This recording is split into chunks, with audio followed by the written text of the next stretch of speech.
Hi, it's me, KD. Kasalukuyan namin hintay ang friend namin na ang usapan ay 9 a.m. pero 10:30 na wala pa rin. Kung dati ako ang laging late, ngayon naman ay sila. Bilog nga naman ang mundo. Ngayong araw, napagplanuhan namin magkakaibigan na pumunta sa Pinto Art Museum sa Antipolo.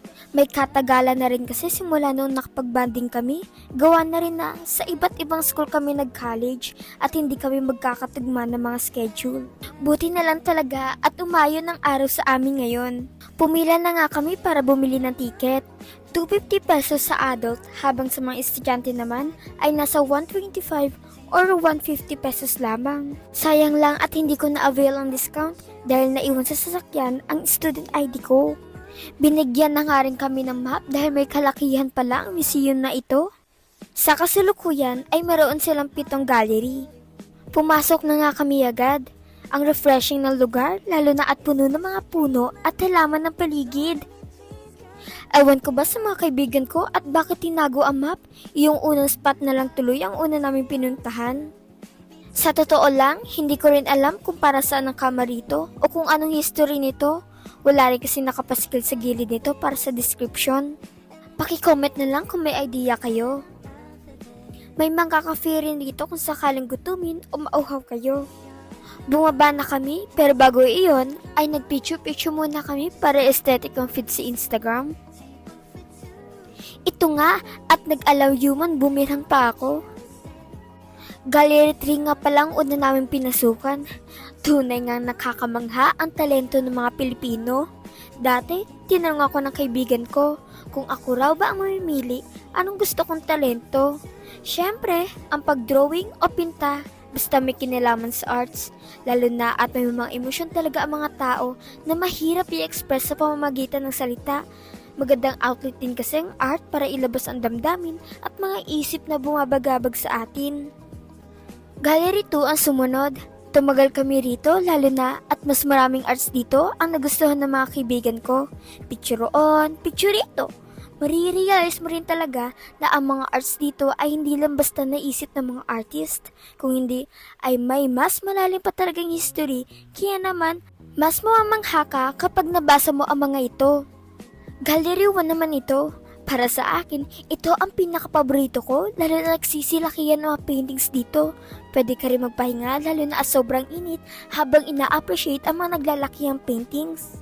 Inaasahan ko talaga na kakaunti lang ang tao ngayon pero dahil holiday kami noong pumunta, hindi ko naisip na baka marami-rami ang tao. Binalak pa nga namin sana na pumunta sa itaas niyan, kaso masyado pang mainit. 3 gallery pa lang ang napupuntahan namin pero pagod na kami. Uhaw na rin lalo na at sobrang init. Kung binabalak nyo magpunta ngayon dito o lumabas na inyong mga bahay, make sure na komportable ang suot nyo at may dala kayong mga pamaypay o panangga sa init. Ang ganda, B. Parang gusto dito tumira. Parang alam mo yung nasa around Europe. Tapos ito yung patio mo. Yung parang, Pwede ng ambassador ng Pinto Art Museum ang friend ko. Dumating na nga ang order namin food shake at nagkwentuhan. Tinuloy na nga namin ang art appreciation subject. Papunta na kami ngayon sa Gallery 4, 5, and 6. Nandito nga rin pala si Zuma, ang taong ahas. Ito ang Gallery 5 at kung gusto niyo mag-restroom dito, nandito lamang ito, di na kayo mahihirapan pa maghanap. May parteng forest din na museum. Na-curious akong tignan kung saan ito papunta. Kaya naman, kahit hindi ko kasama mga kaibigan ko dahil nag-restroom sila, ay tumuloy ako. Sa puntong ito ay iniisip ko na, what if bigla may dumaan na lang na ahas, pero palakasan na lang talaga ng loob para sa vlog. Bumalik na nga kami at inaya ko ang mga kaibigan ko na pumasok sa madilim na kwarto na puno ng mga bamboo. Ang tahimik ng lugar, kaya mas komportable magmuni-muni habang nakatingin sa tubig. Agad namin pinuntahan ang Gallery 6. May kwarto rito kung saan mas friendly na kumuha ng litrato. Hindi ko na nga nakuhanan ng video dahil enjoy na lang namin ng mga kaibigan ko ang oras na iyon. Last gallery na, ito na nga ang pinakamalaking gallery. Ito na rin ang kahit papaano ay may kalamigan. Sa parting ito ay naghiwa-hiwalay na kami ng mga kaibigan ko. Pumunta ako sa kwarto kung saan may kinalaman kay Jose Rizal at Leonor Rivera. Ito ang sculpture ni Leonor Rivera. Ngayon ko lang din nalaman na may codename pala si Dr. Rizal kay Leonor dahil sa bawal na pag-ibig nila. Ito ay Chinese. Pwede rin magsulat dito patungkol sa mga taong nais mo sulatan pero hindi mo magawa.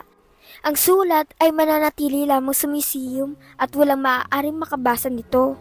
Kung naghahanap kayo na mapapasyalan ng mga kaibigan nyo, ay perfect dito sa Pinto Art Museum. Hanggang sa muling lagalag ni KD, paalam!